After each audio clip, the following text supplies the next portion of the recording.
All right, we are now live again. So this is going to be a little bit of a shorter session.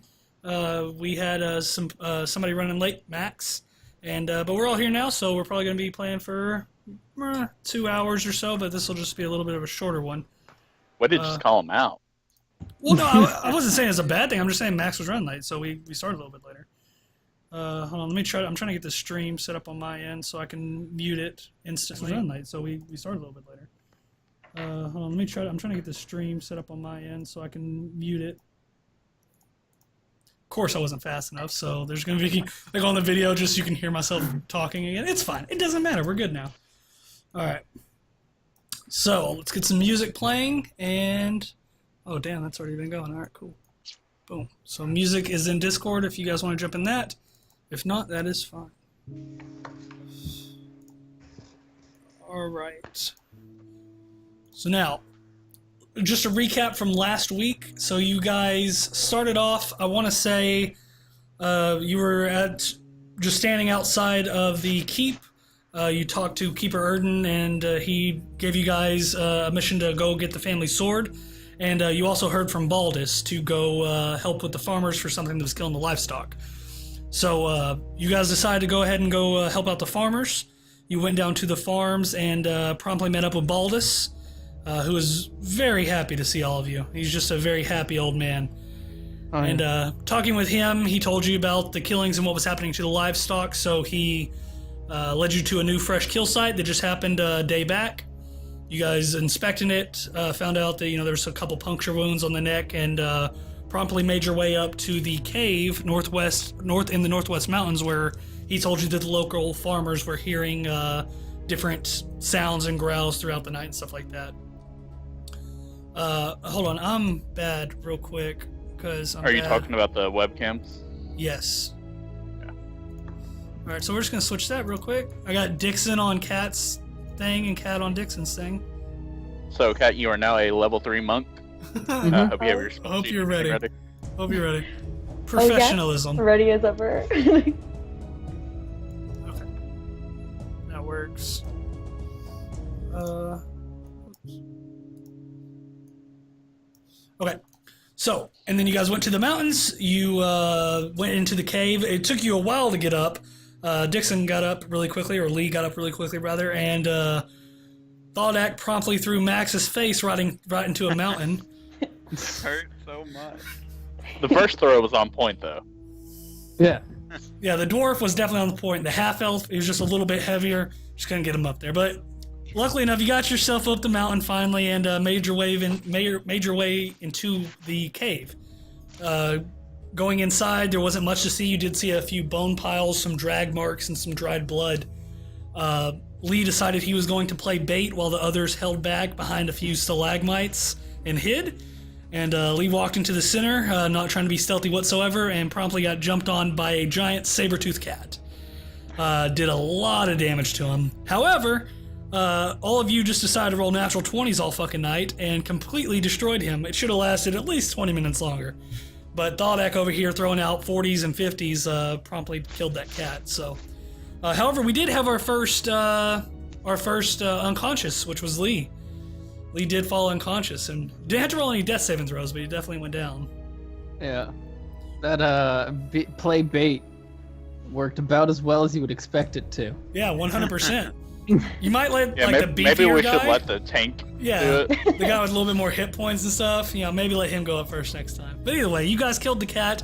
You chopped off the head and cleaned up the jaw. I believe Thar'dia went right through the jaw and just split the skull in two. And then Lee and both Max, they had their little skull thing going. And now I can remove it from my shoulder so that we can still do that. Well, yeah, but you don't have that yet. It was going to take a couple of days to get that. Oh, yeah. Yeah, but you went to the leather worker after that, and she said she would make your pauldron to where it's detachable. And Thaldak, you also kept the pelt, and she was going to make that into a cloak for you. After that, you guys decided to, I think you slept right after the cat, woke back up, went to the leather worker, and then you guys headed out to the bandit encampment that Bowden told you guys about. Making your way up there, you saw that there was a lonely bandit sitting by himself outside the cave, seemingly keeping guard. Not very well, but keeping guard enough. just as you guys were about to move up and spring your attack, another somewhat familiar face to you guys showed out of the distance, which was young Corbin, the prince, keeper. Not keeper. There's too many characters in my head. High King Bodin's son came out, and he told you guys that he was coming with to help get his family's sword back, and that he was not going to take no for an answer. So, Max, you kind of took him under your wing a little bit, told him to stay right next to you, and as of right now, he is following orders. You guys talked to the bandit for a little bit because Lee was not stealthy whatsoever. Tried to put up a ruse, but the bandit wasn't having it. And in horribly gruesome fashion, you guys just started laying into this guy, and he was crawling into the cave screaming for help, and Lee, I think you curb stomped him to death or something. It was bad. You guys then, you waited for a little bit, didn't seemingly see anybody coming around the way in the cave, so you're assuming that you weren't heard or his pleas for help weren't heard, and you guys are now making your way into the cave. So, you all find yourself inside the cave now. Max and Corbin both caught up to both thar'dia and Lee, who were up on the original bandit. And as you guys heard before, inside the cave there is, it's damp, dark, definitely some water dripping off the ceiling and stuff like that, forming some puddles on the ground. You can hear sounds of distant chatter and laughing ringing throughout the cave. It is very faint, but you can hear it. And looking into the cave, you can see the path starts curving a little bit to the right. And right around that first corner, you can see that there's a little bit of light scatter on the wall to where you can see a little bit of light coming from around that corner. At the moment, you can't see around the corner, and you have to move up further to continue on to see. So both Lee, Max, thar'dia, and Corbin, all of you are in the mouth of the cave right now. What are you going to do? I guess we should push forward. Yeah, should we attempt to stealth forward or just like march on in? That guy was screaming for help. They probably know we're here. Here's the thing. I think I have an idea. Okay. I think you have an idea. So just give me a sec here. Have a thought. Let me gather myself, and I'm going to snap and cast invisibility on myself. Okay, so as you hear this snap, Max is like, "Hey guys, watch this." Go ahead and gives a snap, and then you just see him completely vanish from sight. Both Lee, thar'dia, Corbin, he is gone. You do not see him at all. Now you guys can still hear me. I'm going to go and scout up ahead and see what I can find out. So now there's a disembodied voice talking to you in Max's voice. So you're assuming it's him, but you can no longer see him, and he says he's gonna go scout. Lee's gonna reach out to like where Max was. Just like, I'll smack your hand away. Stop that. Okay. Okay. So, do you just want us to wait here then while you go scout? Or? Yes. If I find any trouble and I need help with it, the code word is, they're killing me, please help. Sounds good. All right. All right, so Max, you're pushing forward? Yeah, I'm gonna try to stealth forward with my invisibility. Okay, go ahead and roll a stealth check with advantage, because you are invisible right now. All right. And let me...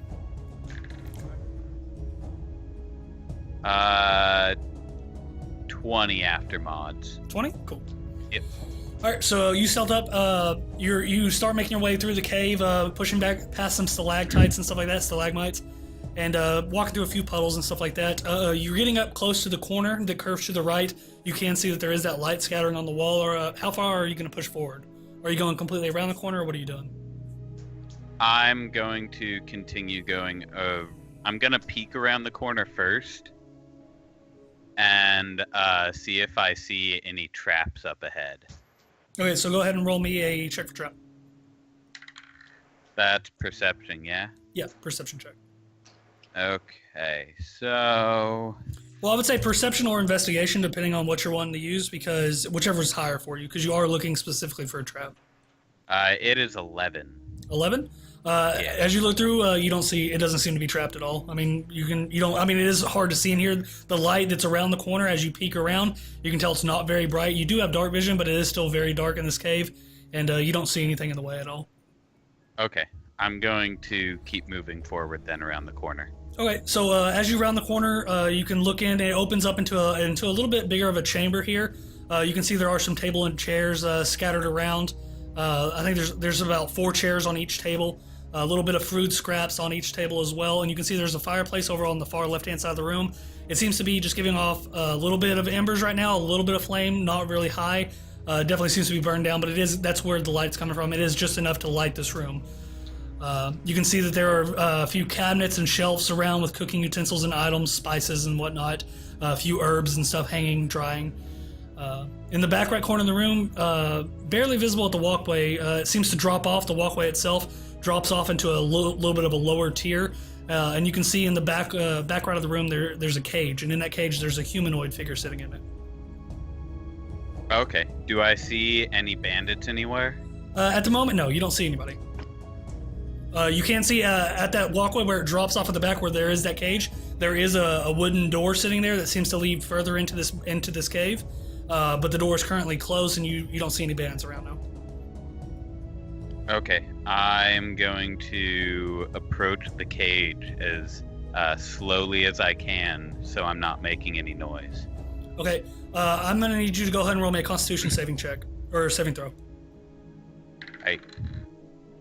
I got a 17. 17? Alright. You take 7 piercing damage as a bear trap slams on your leg.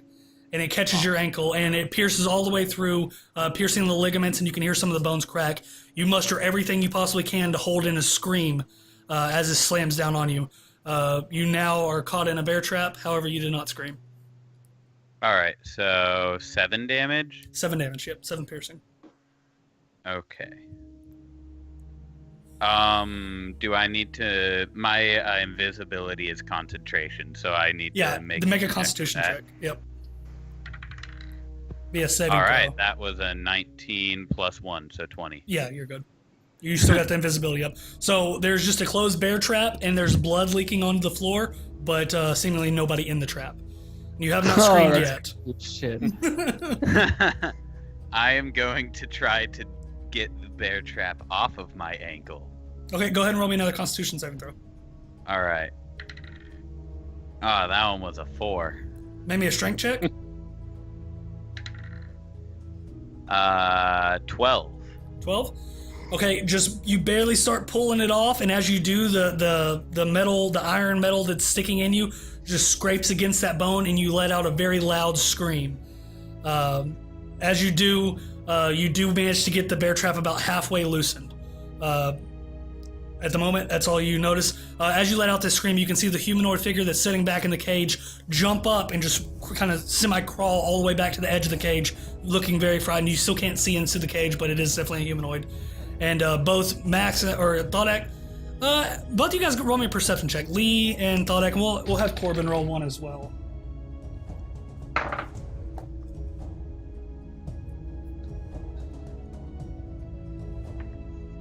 It's a 10 for me. 13. 13? All right, both Thar'dia, Lee, and Corbin, they all hear this scream yell out in Max's voice, and so you guys do hear that, and you have that information now. All right. Lee just Am I looks free at from the Thar'dia, trap like, now? No, you're almost free. You would need to make another strength check. Alright, I'm gonna try to get myself All right, free. Thar'dia, Lee, what are you guys doing?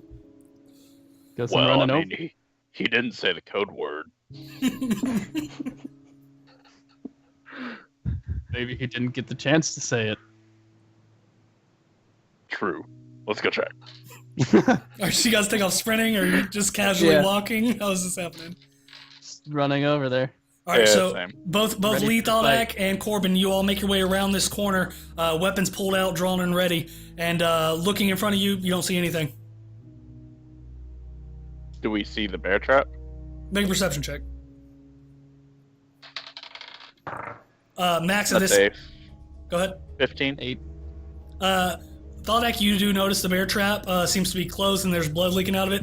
Max, you do see them coming around the corner at this point. Hey guys. Are you here, Max? Stop. Thar'dia, come here. Hey, what was... I'm a bear trap. Okay, and so Thaldak, as you start making your way up, you start making your way up, you see this blood dripping on the floor. Max, what was your strength check on that last roll? I didn't make that one yet. Okay. Well, with Thaldak coming up, I'll say go ahead and roll with advantage because he's going to help you get out of that. So give me a strength check with advantage. Actually, I mean, since he said that he was just a bear trap, I kind of just want to pick him up. Like, pick up the bear trap. I got a 13. 13? Okay, so Thaldak, you go to pick up this bear trap, and as you do, you kind of grab it, start lifting it up, and then Max, you use just all the strength you have left and pry it open once again. Make me one more Constitution saving throw. 10. 10? Okay, you let out another huge scream as these iron tines just pull out of your ankle. However, you are now free from the bear trap.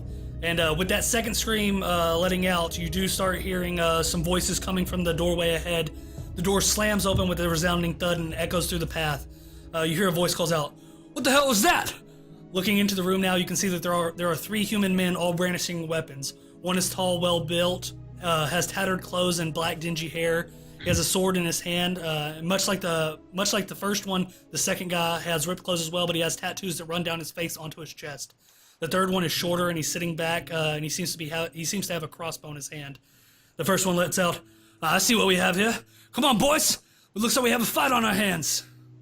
And we are going to go to some combat. But I'm still invisible, right? You are still invisible, yes. Oh, good. Actually, They no, just hold see on. One more Constitution saving throw because you did pull it off again. Let's just make sure. Yeah, another 19. 19? Okay, that works. Yep. Yep, you're still invisible, man. All right, so as you guys look into this room, down, like I said, the room goes a little bit further and it drops down a little bit with a few flights of stairs, and you can see that there is that door that slammed open. There are now three human men. 2 have swords, 1 has a crossbow. With that, let's go ahead and roll initiative. Oops. Oh, good, he has a crossbow. Yeah. I'd actually get to use one of my features now. Oh, wow, really? All right, so there is... Hold on, let me get down. I was like the most disinterested, "Oh, wow, really?" I've ever heard. I'm trying to think of so many things right now. So that is... Okay, so 25 to 20 on initiative? Well, that's a good Nobody? Wow. Okay, 15 to 20? Got 18. 18. 18? Okay, which one of you wants to go first in the initiative order? Do you want to roll it?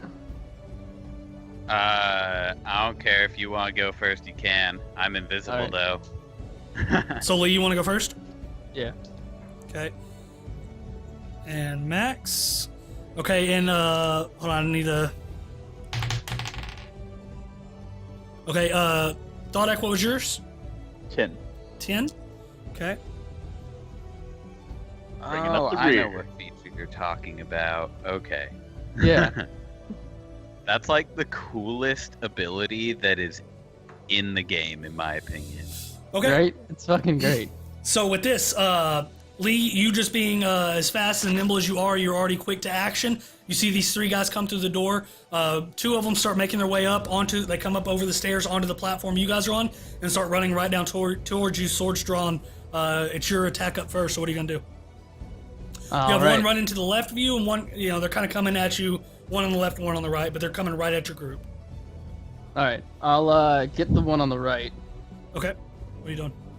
and I'll run up to him and try to trip him over with my my staff. So make a swipe at his leg. Okay. So you're trying to trip him as well? Yeah. Okay, so go ahead and make your attack roll. 11. 11? Where is it? Starting off good. 11 does not hit, unfortunately. So right. you take the quarterstaff and you swing at his legs, and as you swing, he actually hops over the staff and he continues running. Any bonus action? Yeah, I'll go ahead and use I'm actually gonna. How far away from the edge of the platform are we? From where they came from? Yeah. You're about 30 foot from the platform, and the guy with the crossbow is standing right on top of it as well. They all three came up the stairs, but he's standing further back. So about 30 foot away from the edge of the platform where the last guy with the crossbow is. Okay. All right, I'll just do normal unarmed attack against him then. Against the crossbow guy? Against the guy that I missed. Okay, go ahead and roll it. It can stay on the desk. There we go. 15. 15? 15 definitely hits. Go ahead and roll me some damage. All right. Can't hit with my staff, but I can hit with my fist, no problem. 4 damage. 4 damage. All right, so came up. There we go. So 4 damage is okay.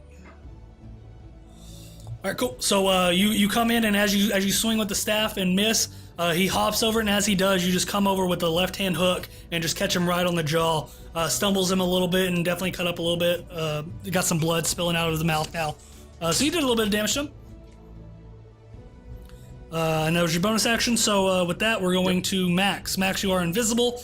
You have two guys running at you with swords. Another guy in the back with a crossbow, about 30 foot away. The guys with swords are only about 15 feet away from you guys. And you saw Lee just hit the one on the right hand side, running towards your group. Before I go forward, I'm going to whisper, "Corbin, run now." Run? What do you mean? Run forward? Away. Away? Away. Okay. And so as you say that, he's like, he grabs he's holding on to his battle axe, and he looks at you and he says, "Fine." And he starts backing up, and he doesn't run too far away, but he definitely pulls back out of combat a little bit. All right. I'm going to try to loop around to try to get at the same guy that Lee is attacking. Okay, if you go that way, you'd be running past some chairs that are by the table. So go ahead and make me just a dexterity check. It's real easy, just to make sure you don't stumble over stairs. Stairs? Wow, chairs. Chairs are hard. 15. Oh yeah, you're fine. So you weave in and out of the chairs as you're running, and you're going up to make your attack. What are you using? Your rapier? I have those 2 jeweled daggers that I got from, the witch's place? Yeah. Yeah. Okay. I'm going to pull both of those out and stab them at the guy. So, main action and bonus action for attacks. Okay, so go ahead and roll the main one.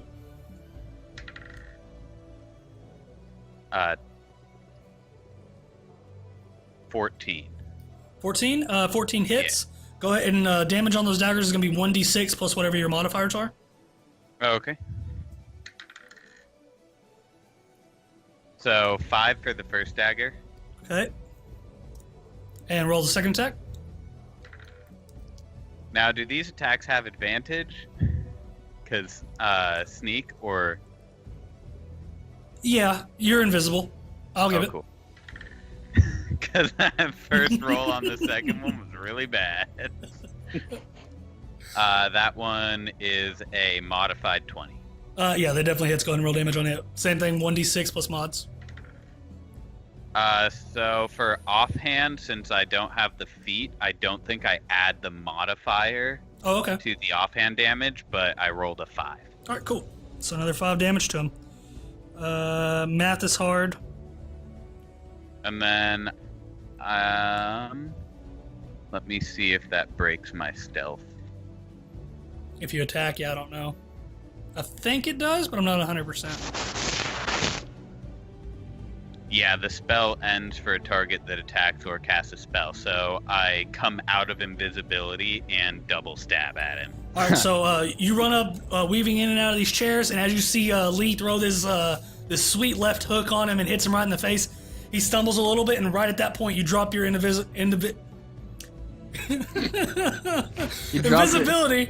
Invisibility, yeah. You drop your invisibility, and one dagger just sinks right into his stomach, and the other one right into the side, just piercing both. He lets out this huge gasp, just and starts coughing up some blood, and you definitely dealt him quite a bit of damage.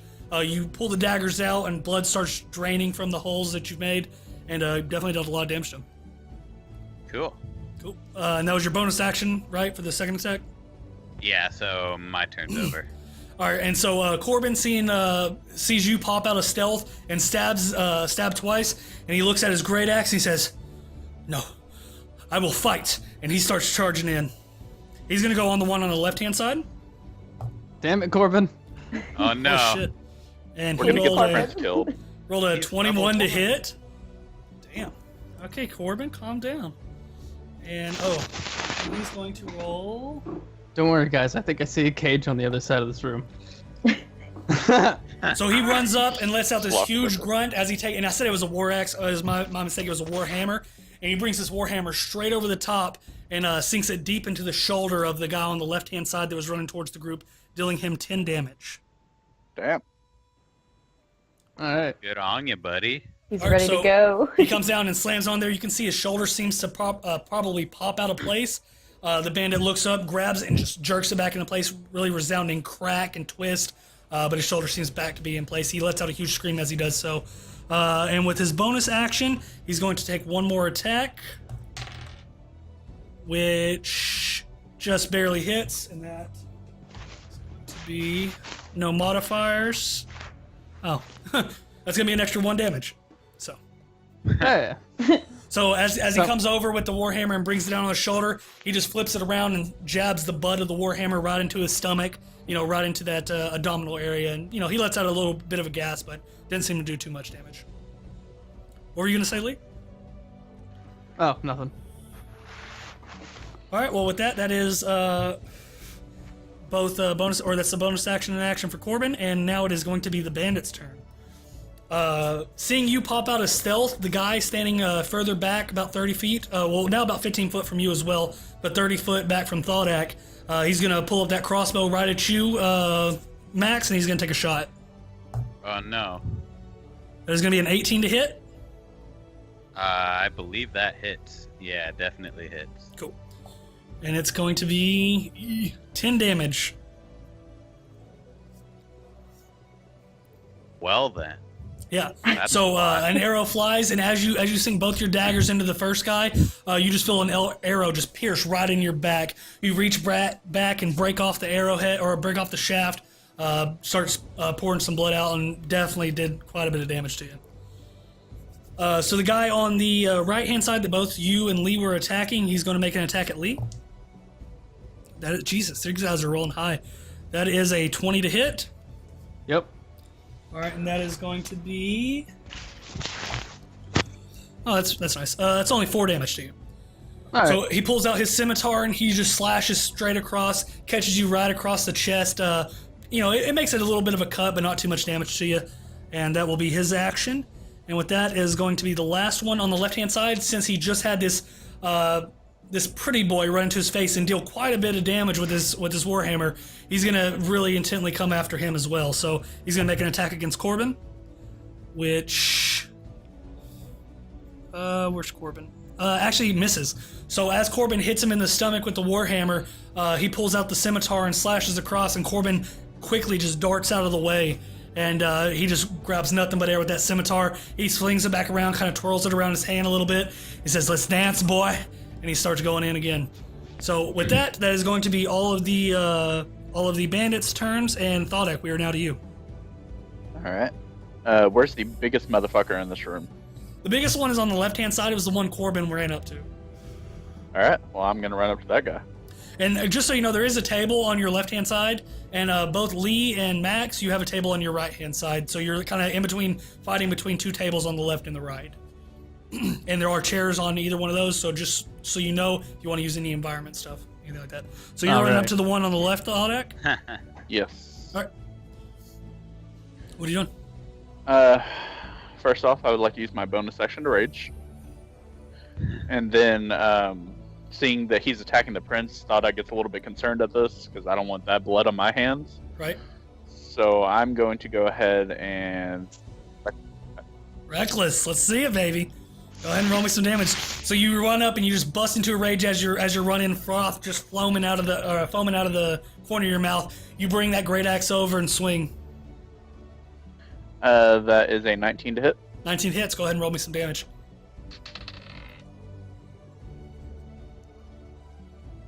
16 damage. Jesus Christ. 16. Hold on, I need a calculator. Professionalism. I should have had this going. Oh, wait, hold on, no. Always already feels at good it. when you deal Going damage. up. Then GM's like, hold on, I need a calculator. I know, right? What the hell? That's actually that. So, minus, what'd you say, 16? Yes. Jesus. So as you bring this great axe over, you come in horizontal with the baseball swing as he's sitting there twirling his scimitar, getting ready to stab at the prince once more, and you just sink your great axe deep right into the side of this guy, and it goes in. As it does, he lets out, and just blood starts pouring out, and he reaches over and you pull the great axe back away, and you're just sitting there just grinning at him, just your tusk protruding out, and he's definitely focusing on you now. He kind of reaches down and grabs his side with his right hand, still holding the scimitar in the left. Any bonus action? Pretty boy.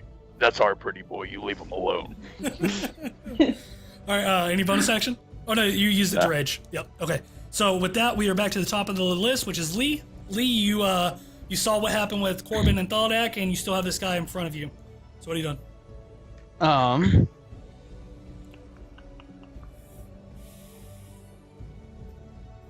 All right. So I'm gonna jump up on this table that's right next to me. All right. Go ahead and make me either athletics or acrobatics. I don't care which one you want to use. All right. Come on, die. Not too bad, or not too hard, rather. Yeah, there we go. Not too hard. It's fine. I just got 8 total. Hey, it looks really horrible, but you jump up. DC was 5. All right. It's not a very high table. So you jump up and you get up on top of the table. What are you doing from there? I want to jump on this guy's shoulder. Shoulders. Okay. So, are you grabbing him to grapple, or what are you doing? Yeah, I'm gonna try and grab onto his head Okay. and Can we tag team our turn? No. I want to get on my hands and knees behind him. Just push him over.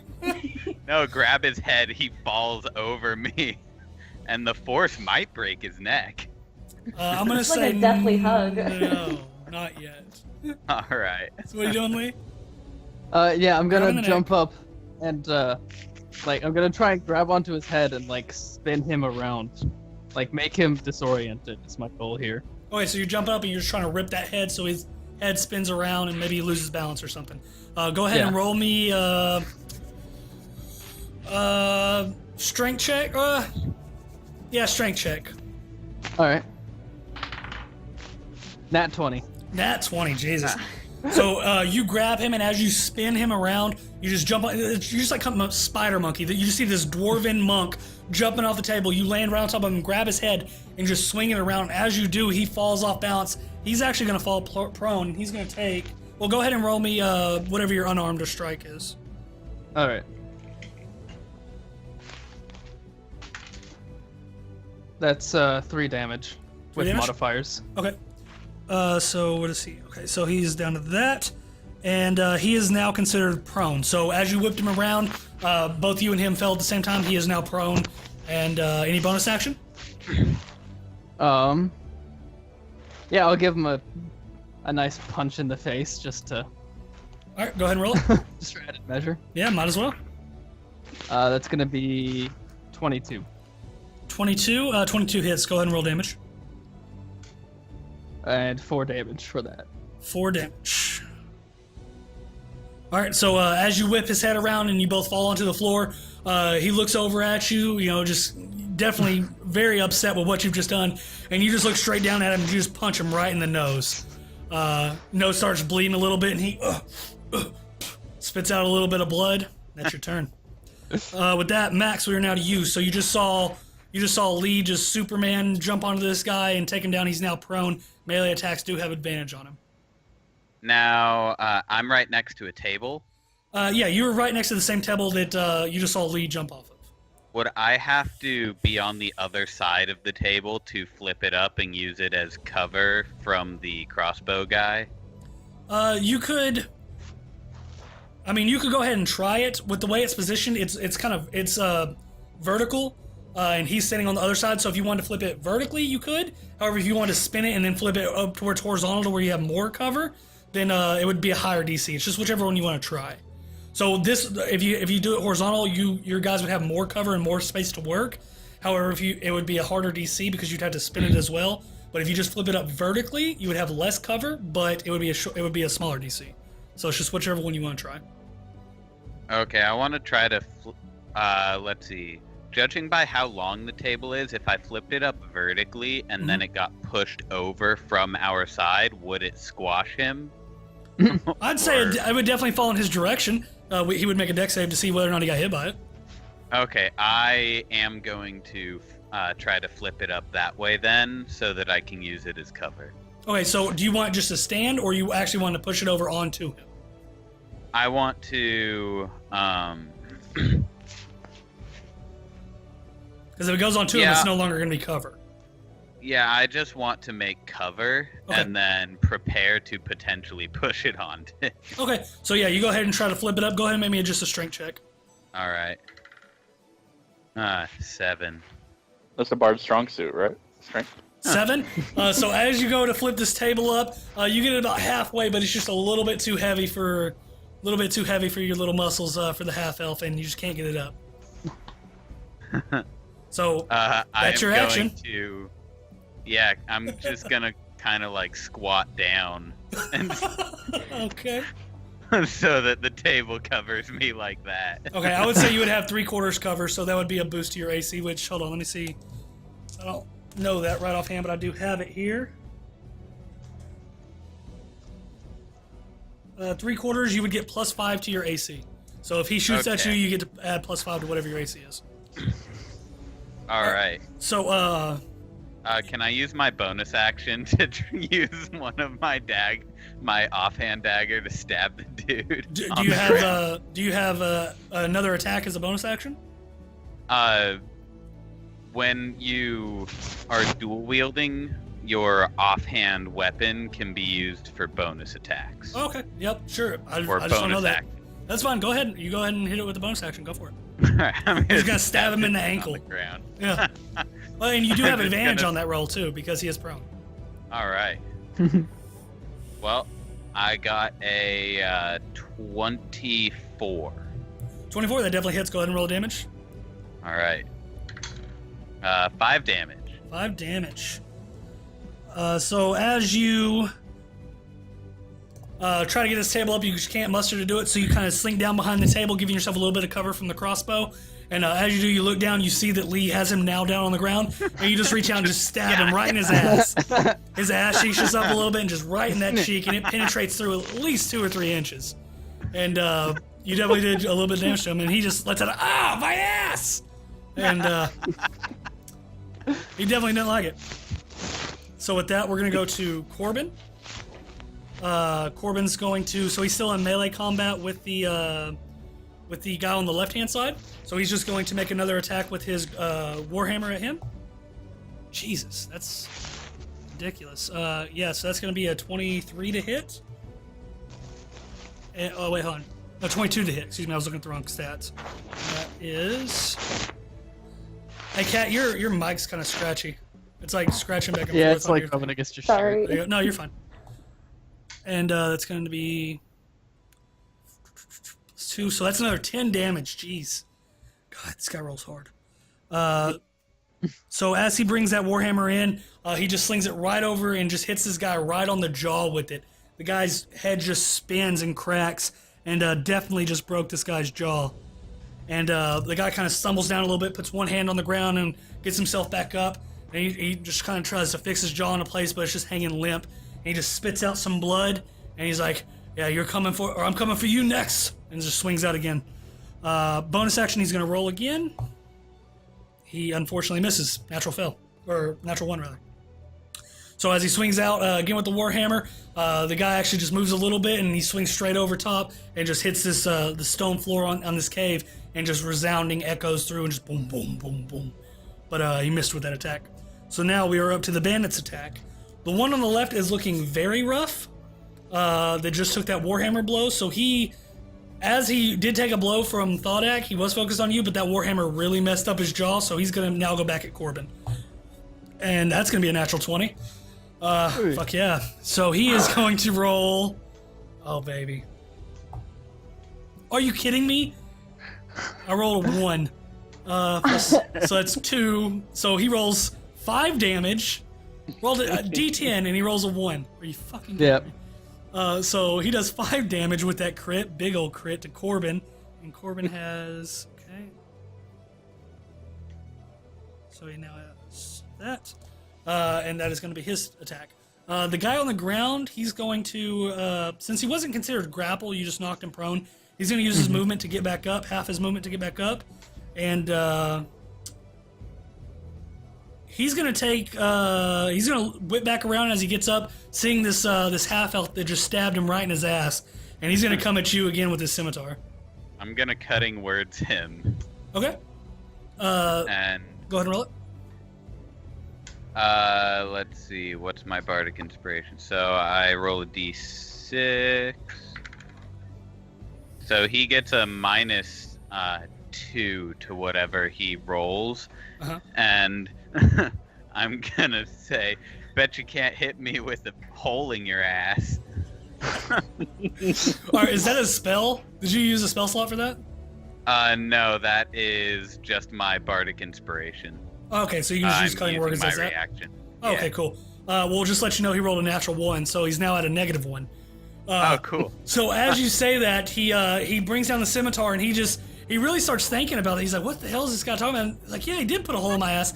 He's just really conflicted. And as he's bringing the scimitar down, he just stops.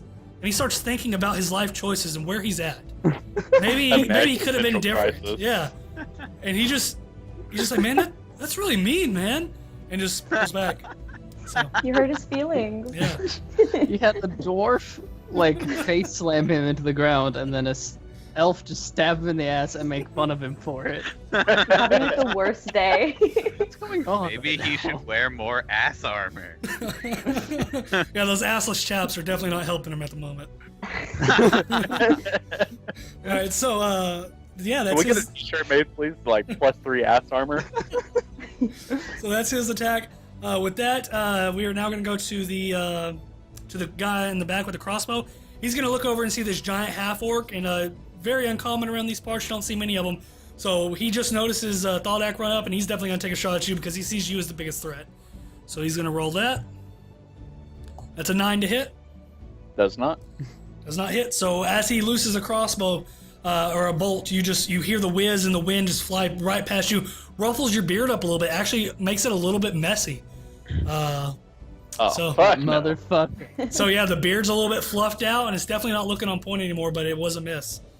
These guys are just rolling horrible. So with that, we are now to Thaldak's turn. Alright, so first off, I'm going to use my bonus action to fix my beard. Okay. So you get it right back in place, make sure everything's good. Pull out a little bit of a shark tooth comb, and you start combing through it. All right, it's back on point. I point my great axe at him and say, "You're next. Coming for you, bitch." Okay. And so are you going to him, or are you swinging at the guy that Corbin's on? No, I'm swinging at the guy. Okay. I'm going to try to decapitate. All right, yeah, and he's now. Hold on. Are you wanting to make a called shot? Because you take a -5 to the roll if you're making a called shot. Fuck But it, let's do if it. you do and it works, you're gonna hit. I mean, it's gonna decapitate him. He is very low. Yeah, let's do All it. right, -5 to the Reckless roll. attack, called shot. All right, -5, advantage, and then take 5 off. Well, fuck, that was a 4 and a 1, so no. All right, so yeah, you go to take that great axe, and you were just a little bit too focused on the guy with the crossbow messing up the beard. And as you do, you just bring your great axe down and just completely whiff. Don't even get close to hitting this guy. You hit off about 3 foot over to his left, and he looks over at you. He's like, "That was cute," and definitely not liking it. So, bonus action. I already your used bonus it. action was used to fix your beard. Yeah, it was. All right, so that's going to be it for Thaldak, coming up with the big 0. With that, we're back to the top of the round with Lee. All You're right. switching dice. Still got this guy in front of me that's being kind of. Oh, wait, hold on 1 second. Hold on. Nah, he's having an existential crisis. I'll take care of him. All right. 16 to hit you, Thaldak? 16, yes. We're just going to go ahead. Right. He had advantage because you reckless attack. We're not going to do anything for it, but you are going to take some damage from it. So we're going to say that didn't happen. So you would still have your bonus action if you want it. You were going to take 11 piercing damage with the crossbow sinking into your chest. All right, halved. Half because you're raging. Correct. Okay. You want any bonus action now since you didn't fix your beard? No. Okay, cool. Back to the top of the round, Lee. Up to you. All right. Let's go after this crossbow guy. I'm pretty confident in Max's ability to. So deal since with the guy. you fell, you would have to use half your movement to get up. You would have just enough movement to get up to him though, so you're still fine doing that. So you jump up off right. the ground and start running at the crossbow guy. Yep. And let's go ahead and just take a swing at him with my staff. Okay, make the roll. God damn it. 9. Or 9. not 9. 7. 7, yeah. Unfortunately, you take a swing with it, and you're just feeling a little off these past few days in your combat, and might need to take some time to meditate on that and get that back in line. But as you swing with the staff, it's just almost cartoonish, comical. Like you swing at him, he just and ducks down. The staff flies right over his head, and he looks back up, and he's just just wide-eyed, and just definitely thought that staff was about to hit him in the face. Bonus action. All right. Yeah. Are we at the edge of the platform here? You are at the edge of the platform. There's about a 3.5-4 foot drop off where the stairs go down. Okay. I'm going to use a key point to do flurry of blows here. Okay, and I'm assuming you're trying to knock him off the platform? Yeah, that's if one of these hits. Right. Okay, go ahead and make them. We're looking at 15 15 hits. for the first one. And 21 for the second. Both hit. Go ahead and roll damage. All right. What is that? That's a 2. 4 damage. 4 damage. Okay. And another 3. So 5 damage total. 5 total. Okay. And then. And now, he is needs that to- the where he gets pushed back and I have to make a save? Yeah. Okay, what's Yeah, the he save? needs to make a strength save. Strength save. They're not very strong. No. That is going to be 11.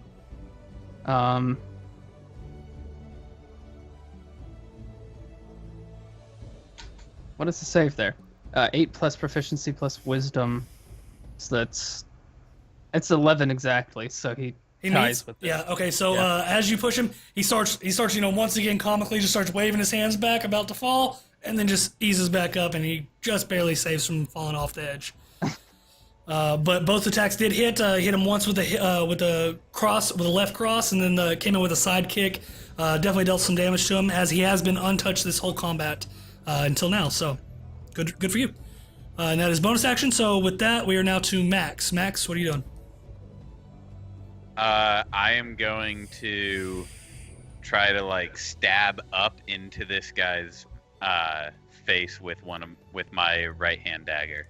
Okay, the same guy you've been working on. Yeah. Okay, so go ahead and make that attack roll. All right.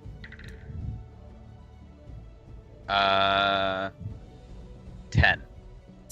10 does not hit, unfortunately. So Alright. you go with the dagger and you swing up, and he just moves his head out of the way, whiffing.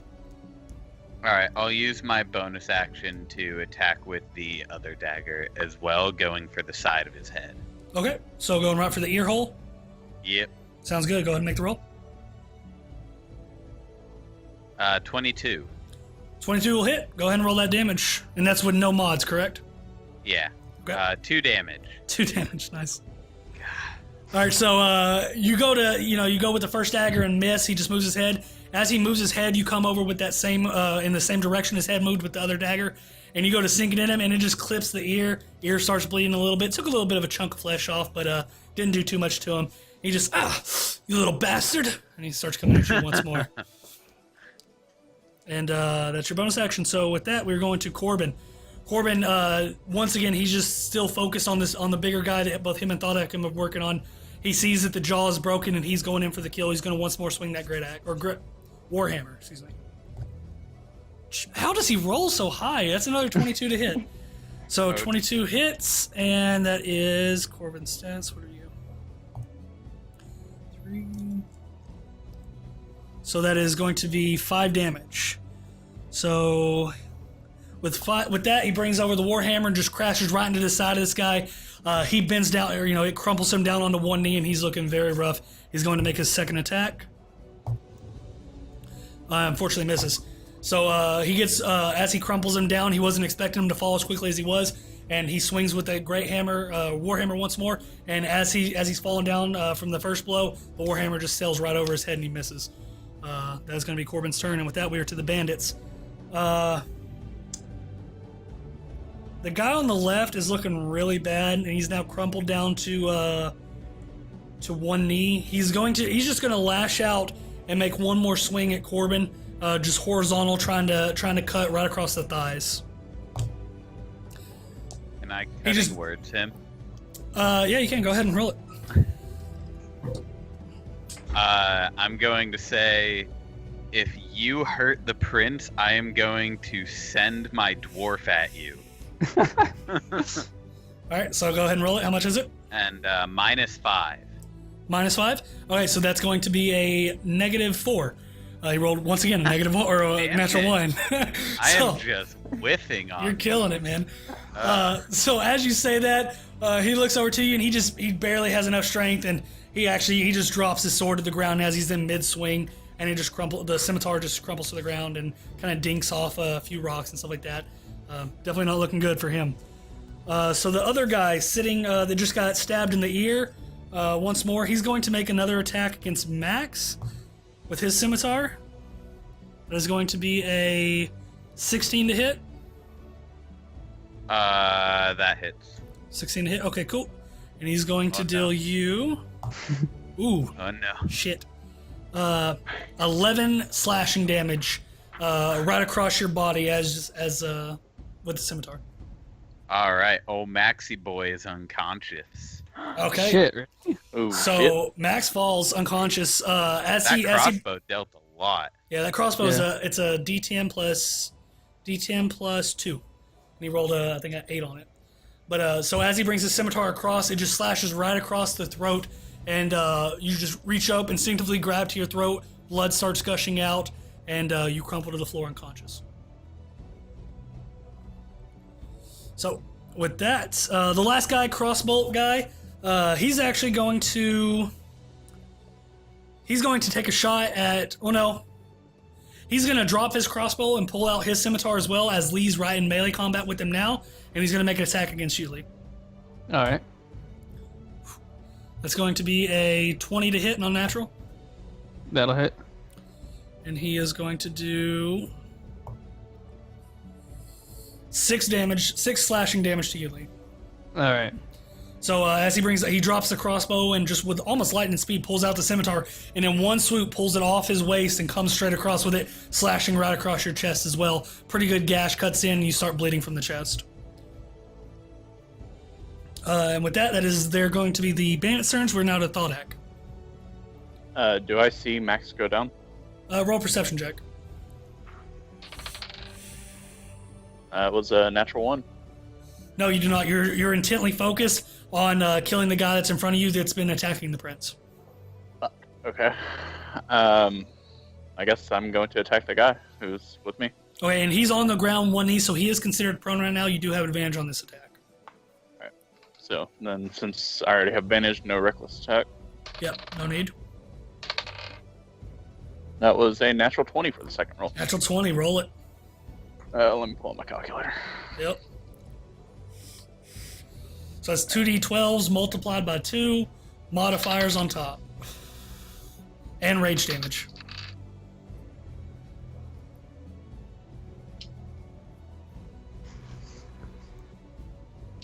That's 40 damage. As he drops to the floor, you just come straight over horizontal as you stepped a little bit to the right, and as you do, you come straight down execution style and lop off the head, and it tumbles to the floor, rolls off. Bonus action? No bonus action, but I would like to use my movement to go over there towards Liam X. All right, so as you start turning over towards Liam Max and start to head your way over there to help out your comrades, you do notice you see Max just get slit right across the throat, grab his throat, start bleeding out profusely and falling to the ground. All right, then I'm going directly for Max then. Okay, and you would actually have, you guys are in pretty tight quarters here, you would have enough movement to get over to Max completely. However, it is an action to give somebody else a health potion or something like that. So you wouldn't be able to do that because you only have the bonus action left. But you are directly next to Max. You bend down and grab Max. So. Gotcha. Can I use a bonus action to stabilize him, or is that an action as well? That's an action. I don't know if that's an action. Hold on. Yeah, no, I know it is. It's the help action or one of those actions. It is an action to stabilize. Yeah. Okay. So you're over to him? Cool. And with that, we're back to the top of the round, and we have Lee.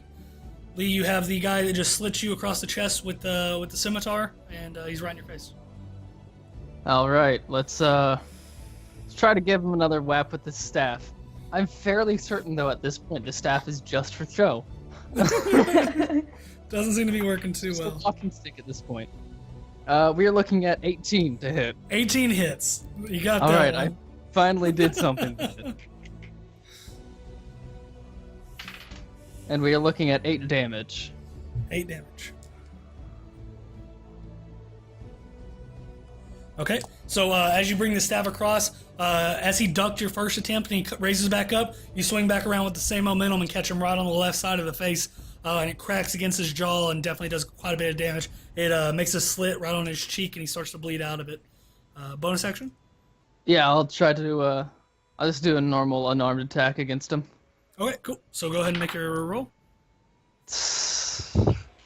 Not one. Yeah, so as you go to make this unarmed attack, you went in for a kick and you actually slip and you kind of fall down to one knee. You use enough movement to get back up, but definitely very embarrassing for you as this is not how you were taught as a monk. I'm pretty certain that Will Wheaton has just been fondling all of your dice. Yeah, seriously. Fucking Christ. You have horrible rolls so far, man. All right, so that is your action and bonus action. So now we are to Max. Max, go ahead and roll me a death saving throw. No modifiers, just roll me a d20. Natural 20. Natural 20? Are you fucking kidding me? Excessive. Yeah. All right, Yes. so you are stabilized. Your wound wasn't as deep as as others thought it was. It's a little bit more superficial. You are still knocked out just from the force of the scimitar, but you are no longer bleeding out. You are stabilized on the ground. You are still unconscious, though. All right, sounds good. All right, and with that, we are now to Corbin's turn. Seeing the head lopped off of the guy in front of him, he's going to turn as well, and he's going to look over towards Max and see that he's fallen on the ground, and Corbin's actually going to cast Healing Word on you, Max. Woo! There's going to be 7 HP that you get healed up. So does stabilized mean I'm at 1 and unconscious? Yes. You're at 1 unconscious, and you just got healed for 7 from Corbin's Healing Word. So you're now at 8, so you just feel the life just come right back into your body and just taking a big gasp of breath as you feel that you still feel as if your throat is slit, but the wound is now closed up. And a warm, soft glow is coming over your body, and you definitely feel a lot better than you just did previously. So now you are back to health. That is going to be his action. Bonus action, he would have enough movement. Well, no, he just ran to you. I'm going to say he's not going to have a bonus action this round, just because he ran to you and he was intent on healing you up. So that's going to be all for Corbin. And with that, we are now to the bandit's turn. There's only 2 left. The guy with the crossbow is going to take another slash at Lee with the scimitar. It's going to be a 18 to hit. Yep. And he's going to do 11 damage to you, 11 slashing damage. All right. As he brings the scimitar again, he just got hit in the head and knocked off balance once more by that staff, or excuse me, by that. Yeah, it was the staff you hit with. So he gets knocked off balance with the staff, and he falls down, and you comes back up off that same hand and brings the scimitar again, slashing once again at that same wound in your chest, kind of overlaying the cuts, opening up even more, and you start bleeding out a little bit more. All right. These clothes I'm wearing are pretty fucking torn up at this point. Yeah, dude. I haven't gotten any new ones. They're just like all ratted and like fucking. You got witch torn. blood all in there. You got just nasty shit, swamp goop from stuff. Yeah, it's been pretty bad. Some new clothes would definitely be a nice Rope addition. doesn't have a hole in it. So the last bandit is going to see Thaldak run over and grab onto Lee, or excuse me, not Lee, onto Max, and he's going to come at you with the scimitar as well, Thaldak. You didn't reckless last turn, so that's going to be 12 to hit. Does not. Does not. So as he swings over, you just brush off the side and hits the stone floor, lets out a big ring, metallic ring, but does not seem to hit. And that's gonna be the bandit's turn. So now we're up to Thaldak. Max is now stable, sitting in front of you. You just had a guy take a swing at you with a scimitar to your right. All right. Is that guy who swung at me the archer? No, In the the beginning? archer is further back on Lee. Okay. Is he still within combat range of me though? Who, the archer? Yeah. If you were to move up to him, yes. You're about 15 foot away from him at the moment.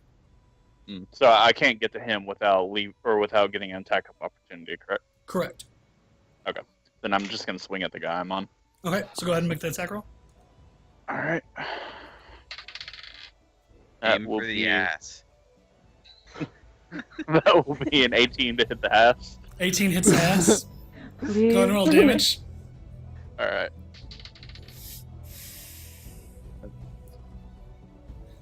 That's 14 damage. 14 damage, nice. 14 ass damage. Yeah. This guy's ass is looking pretty rough. So with that, you take your great axe and you just slam it right down in the ass cheek, and you just see it just cleave right into the cheek, and man, it splits, almost hanging his ass cheek completely off. And he is looking rough. He's bleeding profusely. He just lets out a ah! Just screams as his ass has taken so much damage this combat round. And that's nothing Stitches is gonna fix, man. That is different encounter. yeah. If he lives out of this, he is going to have one gnarly ass. No one's gonna like. he's look gonna at need that. like one of those hemorrhoid cushions, like Yeah, forever. it's gonna be bad, man. All So, the time. you cleave in and you leave him looking very, very injured. And with that, we are to the top of the round. Lee, you've All taken right. a few scimitar attacks from the guy in front of you, and you hear out a piercing scream from the guy behind you. All right. Yeah, I was never really too worried about him. Yeah,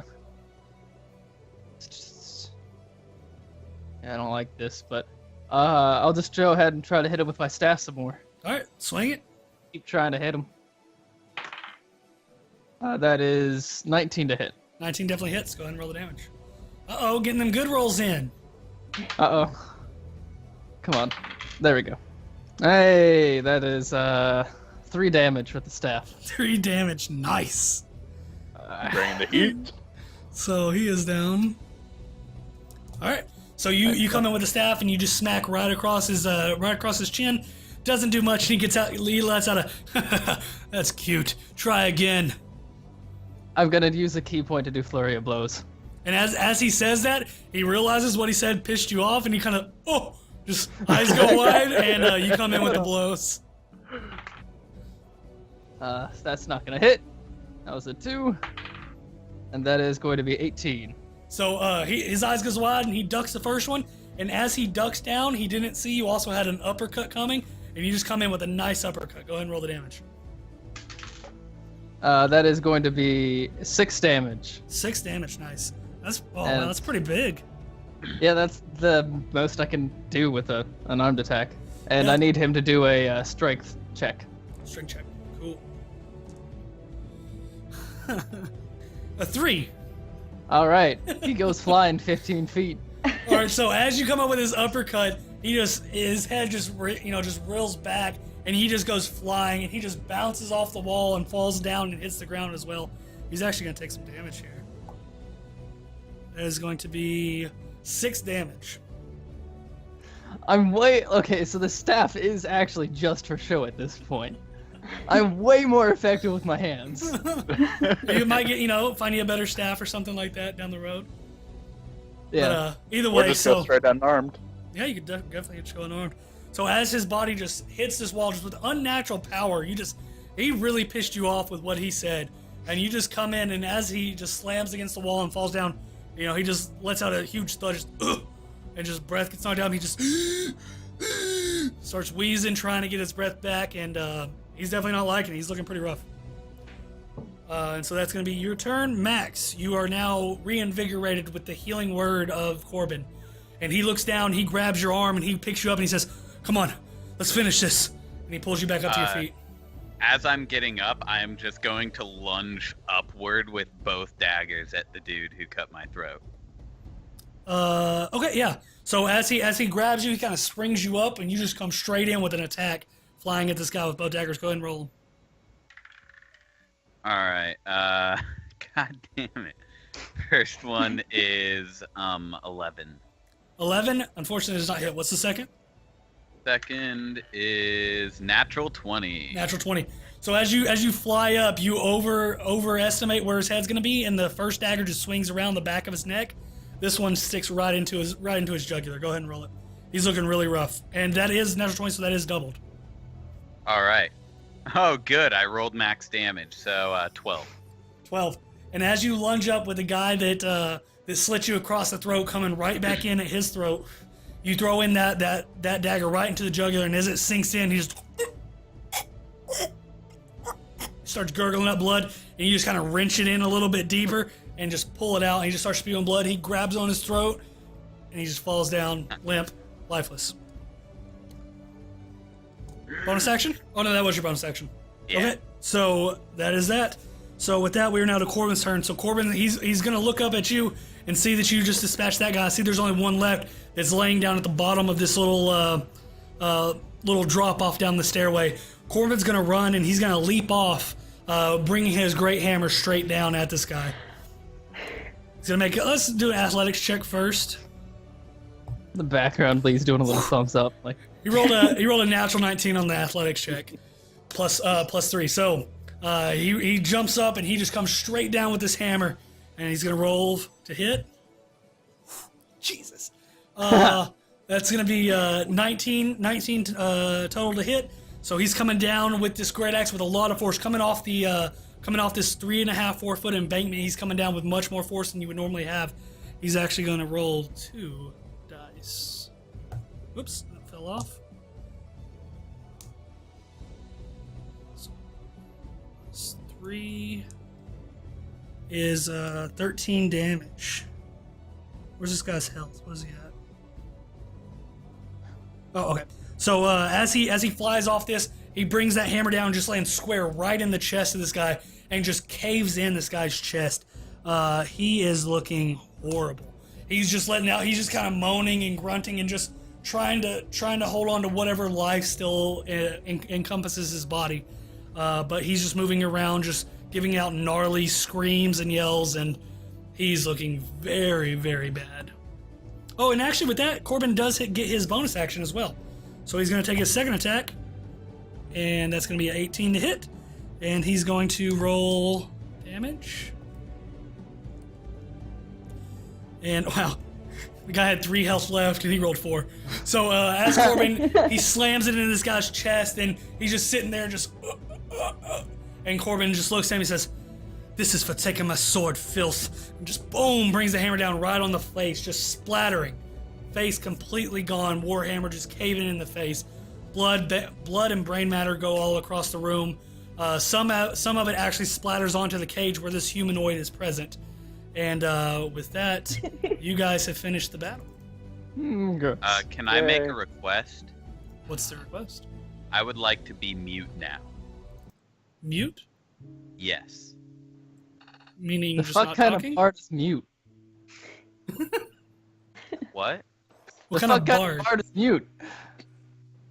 No, I want my character to be mute now. Because I just got slashed across the throat. Oh, for the time being, you mean? Oh.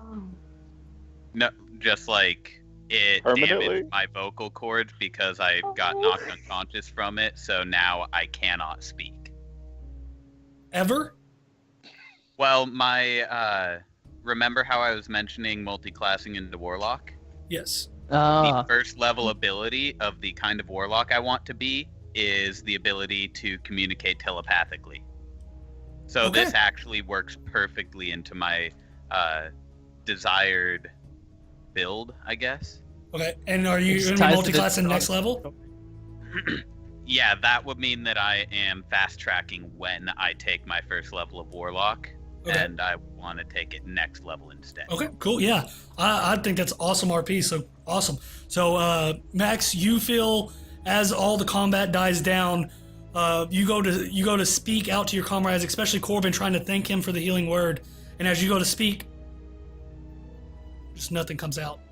You struggle. You try once more. You just trying to get out any kind of mutter, any kind of sound you could possibly make. Silence. Dead silence. Oh, Damn. our poor boy. So you guys are left. You guys are left in this room. 3 very dead bandits on your hands, and a humanoid figure sitting in a cage. Guess first things first. I'm gonna go ahead and down a healing potion. Just in case. All right. So you go ahead and throw back a healing potion. Yeah. And I'm going- the door that they came through is still swung open, so you can see a little bit into the next room. You don't currently see any threats that you can make out. What are the healing pots?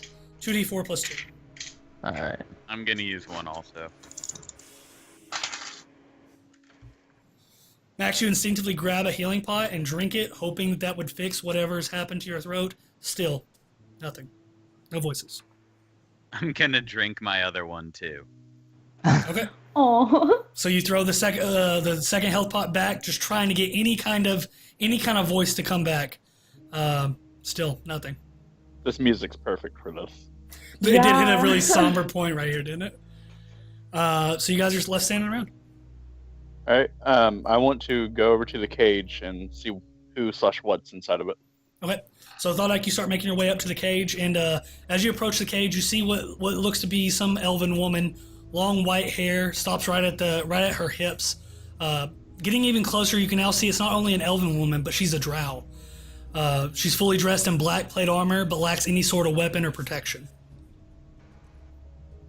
All right. Is the cage locked, I assume? As you start walking up, are you saying anything, or Kat, are you saying anything?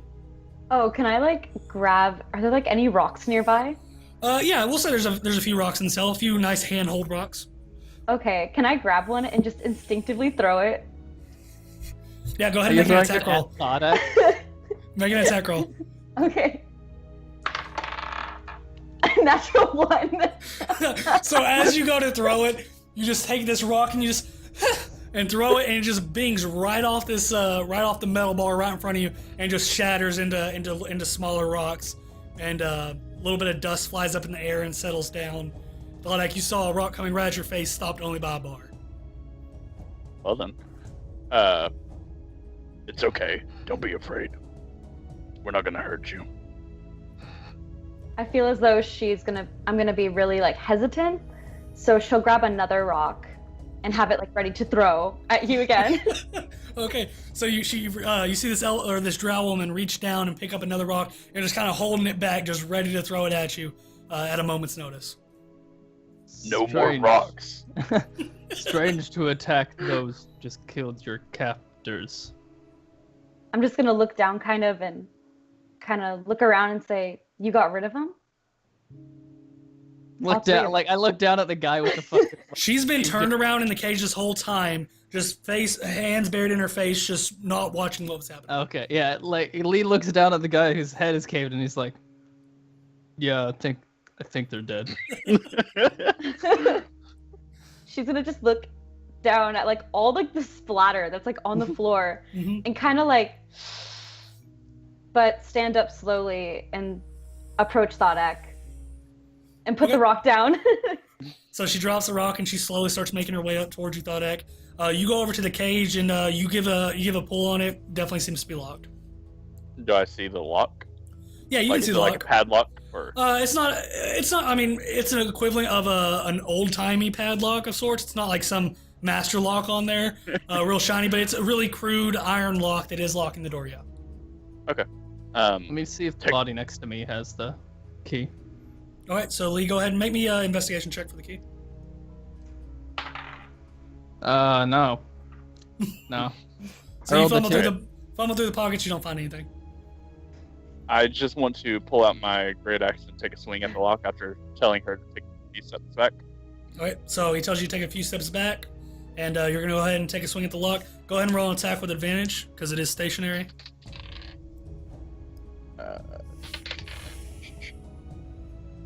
That will be 18 to hit. Yeah. Go ahead and roll damage. That's. Am I still raging or no? Yeah. It's been within 6 seconds. Alright, that'll be 10 damage. 10 damage. Yeah. As you cleave right onto this lock, it just cleaves completely in two and just ding ding ding ding settles down on the floor. Lock is off, and the door just slowly creeps open, and you are now faced with this drow woman. Like I said, long snow white hair goes down to her hips, full black plate armor, very chiseled, very fine look to her face, and she holds herself with a little bit of a confidence you don't see in most. Alright, I point my great axe at her and say, "No more rocks." She's just gonna look at the axe and try to look past it, and she's gonna kind of push it away a little bit and immediately go around to hug you. All right, so this drow woman just comes up, and as you're saying no more rocks, she just pushes the axe away, and she just jumps up and gives you a big hug. Does she have to roll for hug? No, she does not roll for it. But you can either embrace the hug, or you can just kind of stand there like, oh, cool. Saving throw Yeah. to dodge the hug. My strength check. No, I'm just going to stand there quite awkwardly, like expecting an attack. Okay. She's Well- gonna just keep hugging you. This is the weirdest shit I've ever done.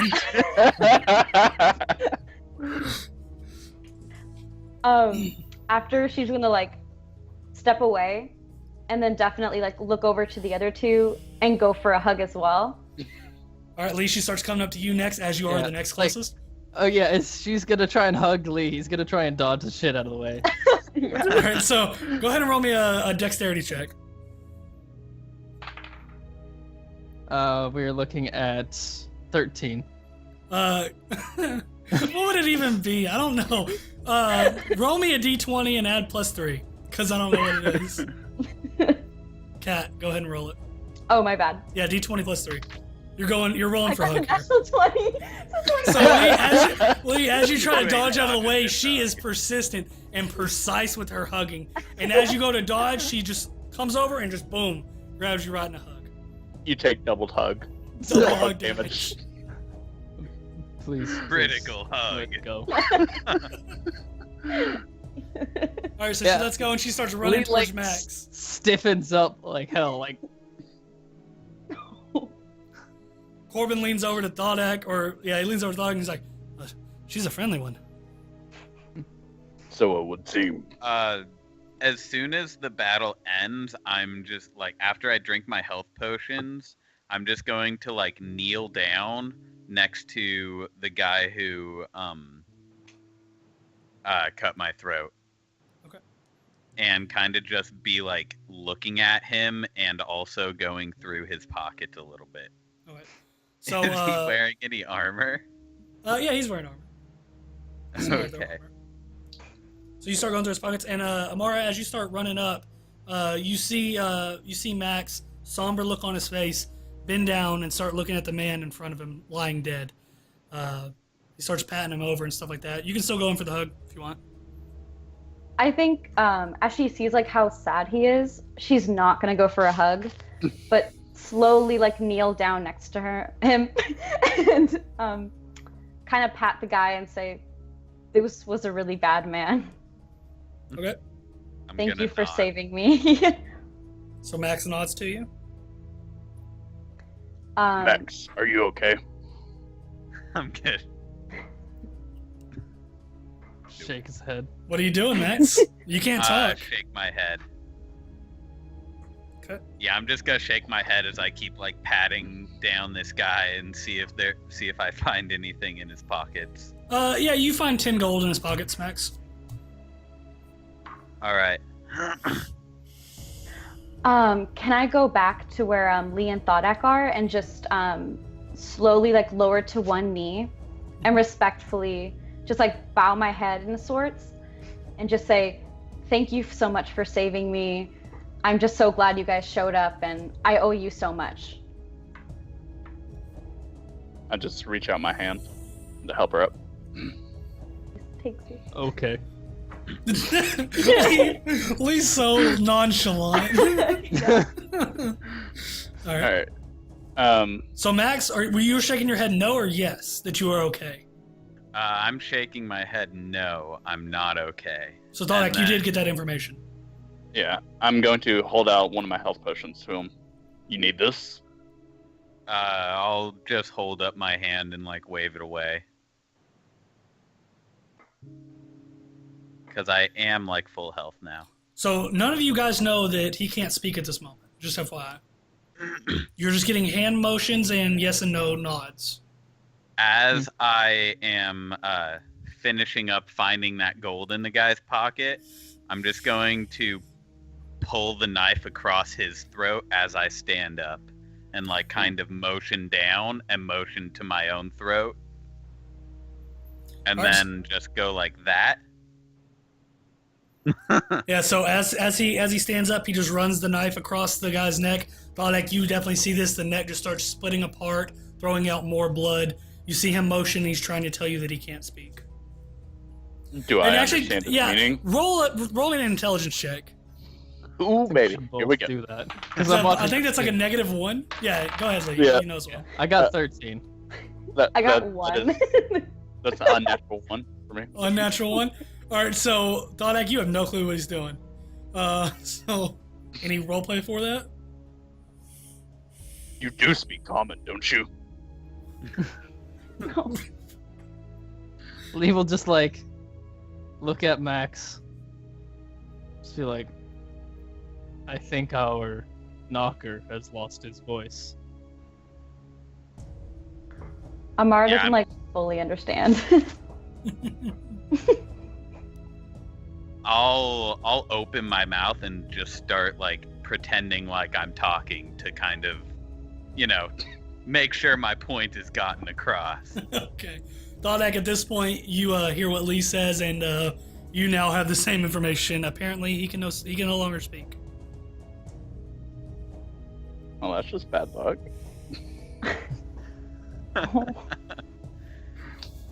Yeah, kind of sucks being a bard without a voice. Aw. You still have your instruments, right? Yeah, but my vicious mockery is now going to be a mixture of obscene hand gestures. It's alright. We'll get you like a trumpet or something so you can just blow on it to interrupt people. Because I assume you can still blow since you're still breathing. Yeah, so. you can still blow. It's just the vocal cords are no longer working. Yep. All right, so you guys moving to the next room, or what are you doing? Lee will look at, what's your character's name? Amara. I Amara. guess Lee doesn't know that, but like, Yeah. he'll just like look at her and be like, do you want to kill your captors? She's gonna look down a little bit, and at the word kill, she's gonna kind of hesitate. But she says, I think that it would be right for everyone in this case to rid of this evil. And she nods. But she quickly gestures and she says, I need my things as well. Like He like kicks over one of the scimitars toward her, just like, we'll use that until we get your things. she kind of picks it up a little bit like nonchalantly, but then kind of gestures to like a chest area. And she says, I think they're in there. And so as you all look over, there is a chest sitting on the other side of the room. Making your way over and popping the chest open. Amara, you do find your shield and your short sword in there, or long sword, excuse me, and pulling that out. Also, you guys do notice there is a bag of gold in there, totaling 55 gold pieces. So I don't know who wants to grab that. I mean, you can divvy it up if you want, or you can hold it for later. We'll talk about like a group fund if you guys want to start splitting stuff up that way as well, like personal funds and group funds. But either way, we'll just say you guys have it for now. Amara, since you opened the chest, just know that you also have an extra bag of 55 gold, and you guys can split it up whenever you want. So it's got to be said that was a little bit Skyrim-esque. Prisoners locked in a cage, and then there's their chest full of their loot and stuff. That's how it works, man. Haven't you ever played RPGs?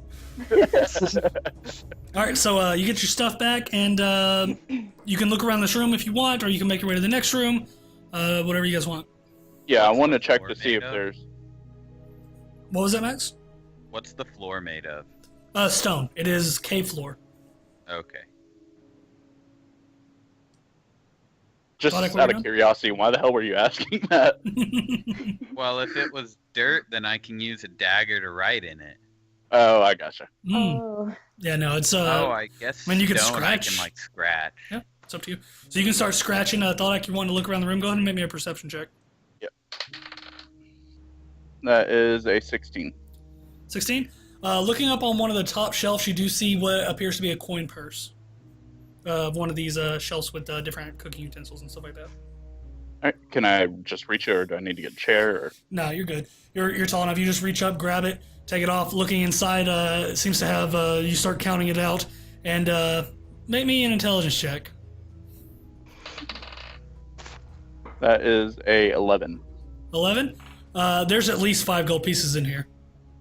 At least. At least. So how do you want me to mark that on my sheet? I mean, you can let the rest of the group know, or you can mark down 5 gold pieces. All right. I guess I'll hand out the bag towards Max. You can't speak. He can't tell you how much is in there. I Well- have fingers. All right, so you hand the bag of gold to Max. You say anything while you hand it to him? Seeing as how your nobility, you should probably start keeping our funds. Probably know how to spend it. All right, and so Max, as you open up the bag of gold, you do notice that there is 36 gold pieces inside. Alright, I am going to keep track of a team gold account, and I will put 36 gold in it. Cool. Can Amara with the 55 gold instead, as she sees like thar'dia give the pouch away, Mhm. she's gonna quickly follow and do the same. Okay, yeah. So you hand over the pouch of 55 gold to Max as well. So Max add another 55 to that group fund. Alright, got 91 gold in the group fund. Cool. Sweet. All right, so you all take time, look around the room a little bit longer, not seeing too much else of use. There are some scimitars on the ground and a crossbow if anybody would want a scimitar or a crossbow. I put it on want when you the pack. crossbow. All right, Max, so you walk up, you grab the crossbow, and grab the little sack of bolts that the guy has. Has 6 bolts in the pack, so you have a crossbow with 6 bolts now. Anybody taking the scimitars? You can sell them later or anything. Yeah, I'll take one of them. Are there 2? Or There's 2. one? Well, actually, there's Okay. 3. Excuse me, because the crossbow guy had a scimitar as well. So just put okay. one scimitar. Yeah, one scimitar. I'll take one as well. Okay, cool. So you grab the second one. Lee, you want to grab the third one, or are you just gonna leave it laying there? No, he'll just leave it there. I have so much shit to sell. All right. So, what's up, Max? I'm going to motion towards Amara Mhm. and point at the stone floor, and I'm going to attempt to scratch the words "how many more" into the floor in common. Okay. Can I see this or read this? Max, make a performance check. See how good you Alright. scratch. It doesn't have to be high. I think we found that out at the It's brothel. an 18 at least. 18 works. Yeah. So, as you scratch this in, you can see he's asking how many more bandits are there in the camp. Amara, you would know that you've seen at least 2 more. You don't know how many's left. However, you do know that there is also a bandit captain or a leader of this group. So there's at Okay. least 3 people still left in this place that you know of. Okay. She's just gonna kind of like crouch down next to him and whisper back, I believe there's 3 more, if I believe so. And she's gonna kind of shrug just a little bit, but say, it was kind of hard to see everything as they took me. And so you guys heard that as well. Okay. All right. Cool. All right. I am going to load the crossbow that I got and hand it to Amara. Okay. So he's handing you his loaded crossbow. She like takes it hesitantly, like, oh, okay. And I'll get out my short bow and just put my finger to my lips to say everyone should be quiet as we move forward. Yep. And all of you get that signal, and he's telling all you guys that you should probably be quiet heading into the next place. So looking into this door, hold on, I lost my spot because stuff. So looking into the door that was opened by these bandits coming in. In the next room, you can see it looks to be a little bit bigger than this room that you're currently in, not very much, and it looks to be the place of rest. There are 6 beds, 3 at each side. Some of them do have chests at the foot of them, and there's a fireplace that lights the room in the back left corner. You do not see any other bandits or anything currently in this room. There is a weathered door, another weathered wooden door on the side. Kind of has some big cracks running through it and stuff like that. But there are some beds with some chests at the foot of them.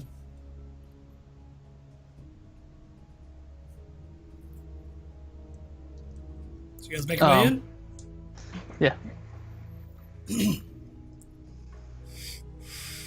Do I would any like of to the proceed. chests... Go ahead. I'd like to proceed stealthily. Okay, roll me a stealth check. Oh yeah, me too. Yeah, I guess we're doing that now. We're gonna do a stealth check. All right, Arrow everybody else at stealth. the ready. And All right, I Amara, have yours is disadvantage. disadvantage. Yep, Yeah. because you have play. That's 17 for me. 14 with disadvantage. 12. Mine is 16. 16? Okay. So you all start making your way, creeping into this room. As I said, looking over the room, you don't see anybody in this room so far, but you are still making your way up very cautiously. I mean, this room seems pretty empty. This is where the bandits were staying as they broke into the current room that you're in, and there is a door on the far side and a couple chests at the foot of a few of these beds. Do any of these chests look like they might be owned by someone with 2 assholes and an empty jugular?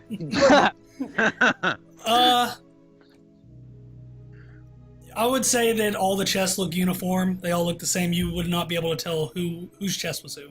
There are 3 chests. Not every bed has a chest, but there are 3 chests scattered about.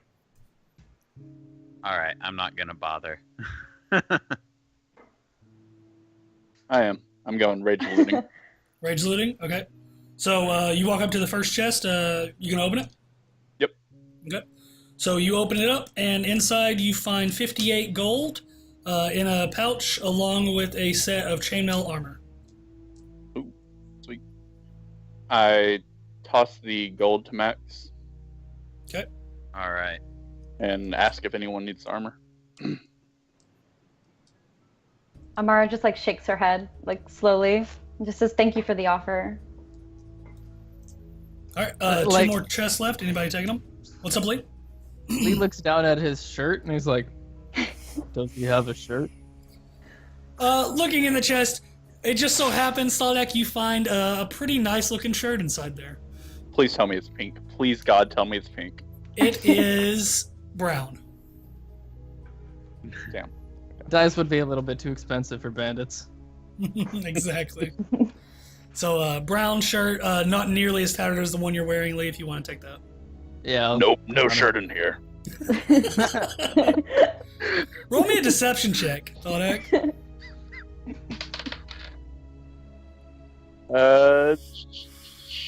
That is a 17. All right. Roll- I guess I'll- roll me- it's- Yeah, Yeah. roll me insight, Lee. Yeah, no, there's no shirt in there. There's no shirt there, man. Lee, You're a like, horrible person, Saldek. Thawdeck and like looks down at his own shirt. He's like, "Oh well," and just tears the shirt off. All right, It's so like now, it's not even a shirt at this point. yeah, it's just tattered rags across your body. Yeah, he just like tears it, just leaves it on the ground there. Now we match. All right, there's 2 more chests. Anybody I gonna open? want to use one of the chests to write on. I'm gonna pull out a bottle of ink, an ink pen, and a sheet of paper from my pack. All right, so you do that. You start writing your notes. Anybody else do anything? Can I go Yeah. look for the shirt? All right, so you walk over and inspect the same chest that Thalek was currently at, and you do see inside laying there is a shirt. Okay, she's gonna like really carefully pick it up and kind of like lift it up and go, "There's a shirt right here, here," and then she kind of like comes over and like puts it up to you and starts saying like, "It should be the right size." Thank you. And he'll just like take it and slip it on. All right, and it's actually a little bit too short. It's like right above the belly button. It's a crop top. It's Yes. a crop top, but it's definitely better than what you had. Yeah. So, question for the DM. Yep. Can I put like the chainmail armor in like my pack, carry it out, or is it too Yep. heavy for all that? No, yeah, you can put it in your bag. Lee's gonna take up a position by the door, and depending on which way it opens, lean against it. Okay. So yeah, it opens towards you guys, so leaning against it would be fine. Okay. And you go to lean against it.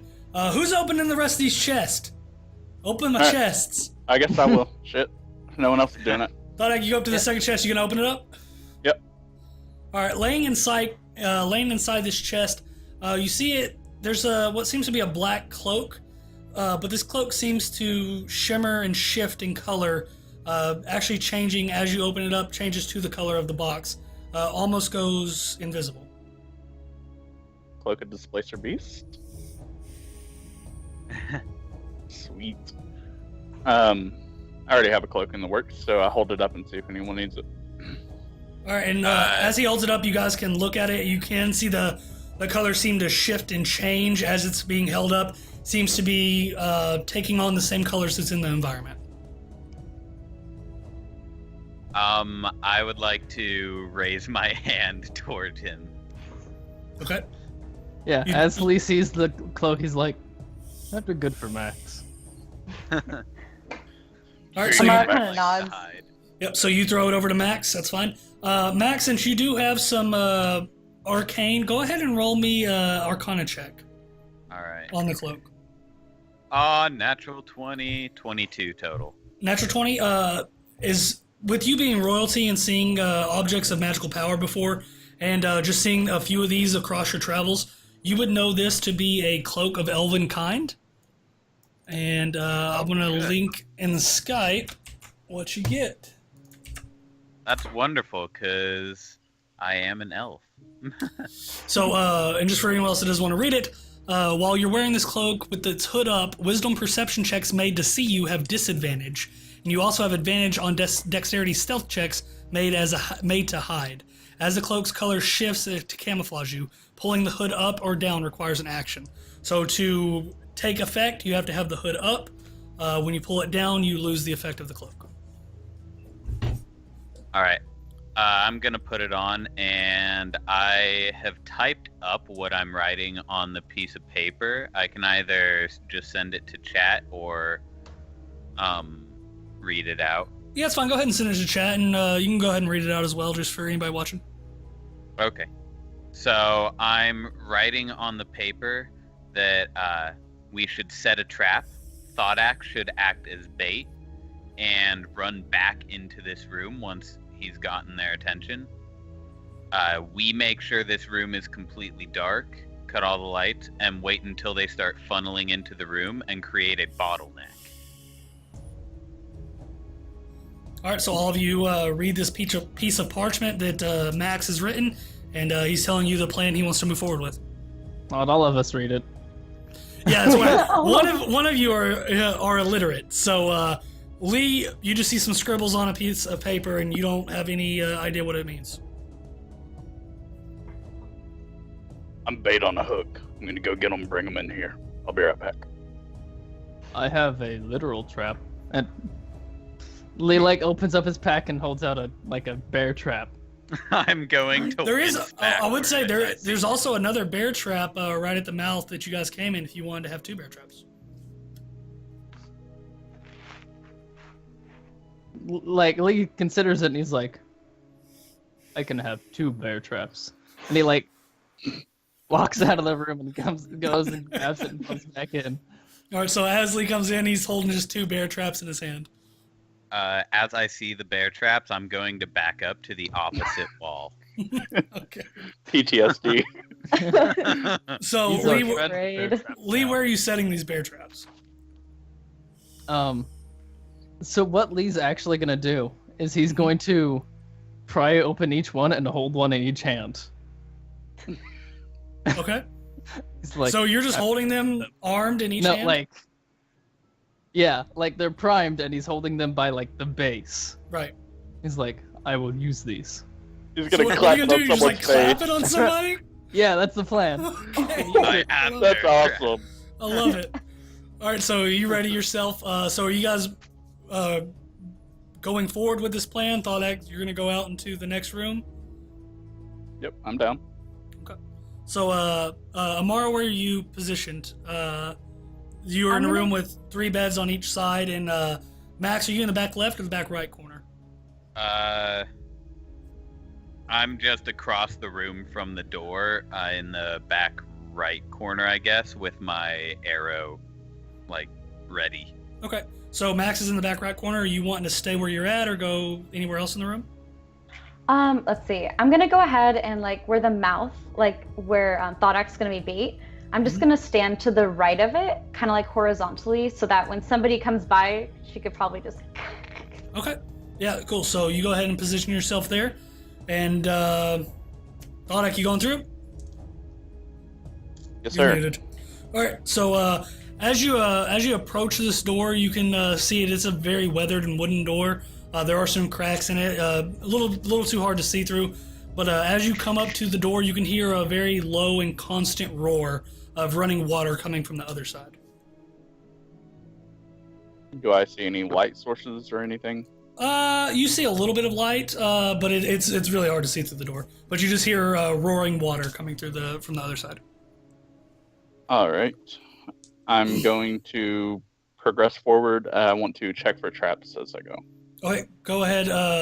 So you're opening the door and then going through and then checking for traps? Yeah. Okay, or are you checking for traps on the door? I'm confused about what you're doing. No, I'm going through and checking for traps. Okay, so, excuse me. So as you walk through this door, you hear a metallic click, and then a huge great axe swings straight down at your face.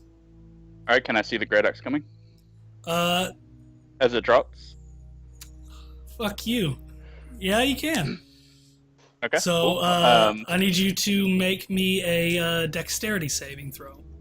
Cool. And that's and you going have to be with advantage. advantage. Yep. Thank God. That was a 17. Right, 18 total. Oh, it was 16 on the save. All right, so as you see this great axe, you hear, and you just hear this just whiffing of wind coming down, and you just narrowly step right to the side and get as flat as you can across the door frame, and this great axe just comes through and just settles down, not moving, right in the door frame. You are probably 5 inches from the great axe itself. Oof. Okay. So I just kind of want to duck beside that and keep going forward, checking for traps. Okay. Roll me a perception check. That is a 3. 3. You don't see anything else. Close is clear. But as you push through the opening of this door, you're met with a fairly large cavern. The ceilings in here seem to be upwards of 50 to 60 foot tall, and it opens upwards of 300 to 400 foot across the way. There's a giant tree with roots coming down through the ceiling of the cavern, twisting down 20 feet or so.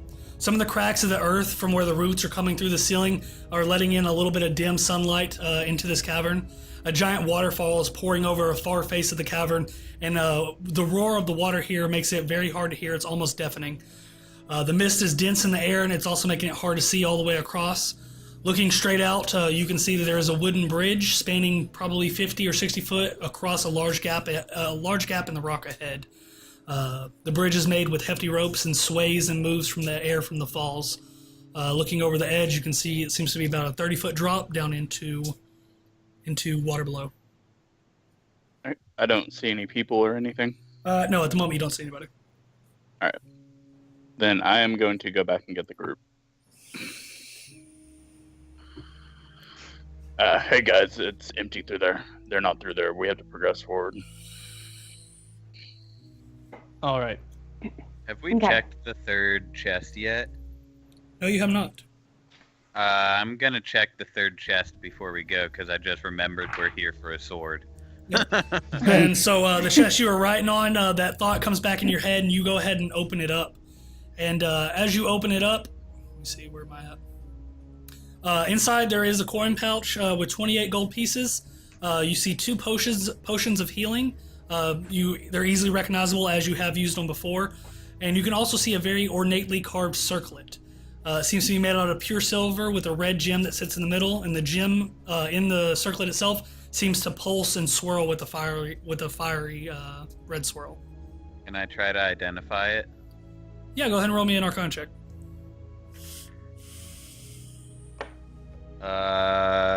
15. 15? Oh, wow, that's just what you needed. So you would know this as you are very attuned with your magical side, and you've seen a lot of different magical items. As everyone else begins to make their way through the door, you look inside this chest and you find yourself a circlet of blasting. It's a headpiece, and while wearing the circlet, you can use an action to cast the Scorching Ray spell. When you cast the spell's attack, you do so with a +5 bonus. The circlet can be used in this way, or cannot be used in this way until the next dawn. And I'll go ahead and give you the Scorching Ray spell as well. And so that's what Scorching Ray does. So Scorching Ray, it's 1 action, range 120 feet, instantaneous. You create 3 rays of fire and hurl them at a target within range. You can hurl them all at one or at several targets. You make a ranged spell attack for each. On a hit, the target takes 2d6 fire damage. Max is getting fancy. So you have that circlet by yourself. You can give that to somebody else, or you can keep it yourself. I'll grab my piece of paper back and write the question, what do you use to fight, and show it to Amara. Oh, okay. She's gonna look over and kind of turn around and like hold up her longsword and then her shield and say, like, kind of put them together and then smile. Okay, so I'm going to put the circlet on then. Alright, so you go ahead and put that circlet on. God damn, Max, she's still in all the gear. Well, Like I said, Max is getting fancy. Oh, that's fine, hey. Take it however you guys want it, I don't care. That's for you guys to decide. So you put the circlet on, and it fits pretty good. It is a little, not the manliest thing you could possibly be wearing, but you do know that it has immense power within inside, and you don't really care how it looks. You just know it'll help you on your travels. So what's I'll say it's Corbin been already doing half. this whole time? Corbin's just standing pretty close to Max, as Max told him to stay close to him at the start. He's just been listening in on the conversation. He's not really interjecting too much. He's really focused on the task of finding his family sword. So as you all push through this door, once again, you all are met with the same view that Thaldex met with. 50 or 60 foot tall ceilings, 300 to 400 foot across a chasm. There is a dense mist from the waterfall, and there is a giant tree growing out through this cavern, and you can see the roots splitting and stuff like that. You do see the large rope bridge in front of you, and it seems to be swaying ever so slightly left and right as the wind from the falls comes down and pushes that across. He looks around and he's just like, I could spend a lot of time here. It's a very beautiful cave. Like, it's a sight to behold. Probably not many have seen this, as it has been infested with bandits. Amara's just gonna stand there like in awe and then slowly reach into like her armor and pull out like a little notebook and start drawing. Okay, yeah, so you start The scene, sketching out yeah. what you're seeing, sketch out the tree roots and stuff like that, and actually it's pretty good drawing. You're quite an artist. Quite. You know, it's all right. But it's pretty good. You can definitely remember this scene from what you've drawn. So what are you guys doing? I'm going to I know what write. time it is. Don't look at the time. I'm gonna write "throw bandits into chasm?" and show it to the people who can read. All right. So you guys get that information. Give me some time to give me some time to gather my key, and I could make it easier on us. So you want to take a short rest? Yeah, that's what he's trying to say. And that would allow you guys to roll hit dice for anybody that's taking damage if you want to do so. Yeah, I'm down. Let's do it. All right, so you guys make a little encampment here, looking out over this chasm, and you can see the water rushing through. The falls coming in. The roar in here is very hard to hear, but it is a very nice place to sit down and have a rest, as you did have a pretty bloody battle from just before. So any hit dice you want to roll, you can do that now, and we will pick up next session next Friday. This is where we'll leave off. You guys are standing next to this chasm, about to cross a bridge over to the other side. Waterfall coming down, beautiful tree. Just got a new addition to your group, Miss Amara. So everyone clap. Yay, we got cats. Oh, no, So- thank you. Yeah, and we will be picking up here next Friday. So I know we only have one person in chat. That would be my other cousin, Torn's brother, Chris. Thanks for watching, brother. It's been really fun. We're gonna try to be getting you in here probably.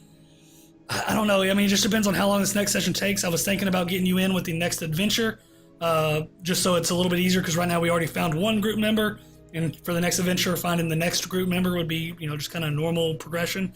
So I was wanting to get you into the next storyline, but we'll just see how that folds out. We'll work on some stuff over the next week or so and see if we can get you in next week or not.